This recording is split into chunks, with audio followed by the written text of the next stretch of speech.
about a half an hour before we go on the air, word hits that Sean Payton's going to go with Taysom Hill.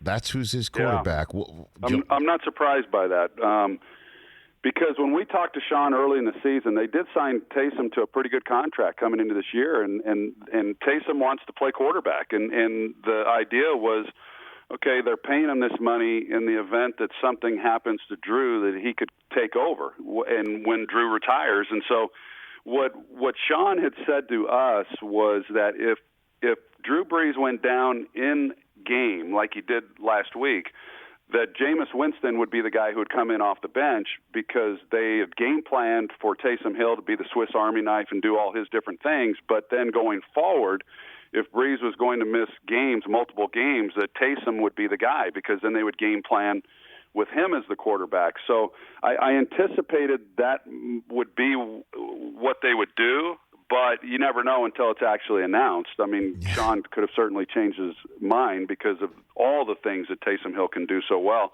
But I'm really excited about watching him. What a great competitor he is, and he's tough as nails, and all the things that he can do. This will be a different-looking offense, as we know, and if anyone can make it work, it'll be Sean, who knows this player exceptionally well.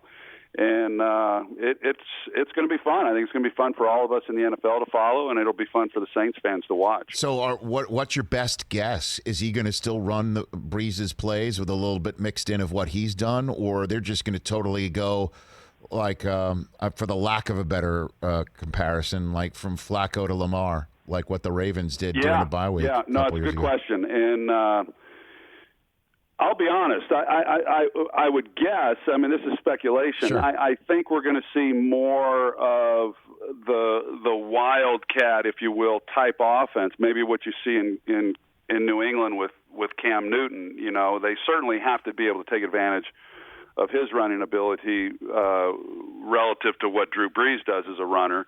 But don't underestimate how well he throws the football either.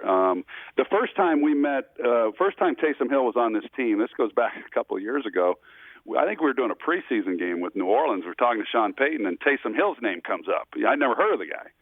And he really hadn't done anything yet. They just gotten him from Green Bay, and Sean's talking about him. And what he said, Rich, was he said, I'm not saying we have Drew Brees. I mean, I'm not saying we have Steve Young in the building, but I feel pretty good that we have our next quarterback walking the halls here in New Orleans. And so, I mean, he was sold on him. I mean, shoot, this guy, I'm like, holy cow, Taysom Hill. I mean, who is this guy? And he's been a real pleasure to watch. I haven't met Taysom, but I really love the way he plays. And I think that he's going to not surprise anybody in New Orleans, but I think around the league who feel that he's just kind of this gadget guy who gets the ball and runs and plays special teams and all that. I think he's going to surprise a lot of people in how he throws the football. Hey, you watched all the way to the end. Thanks for that. Watch more right here.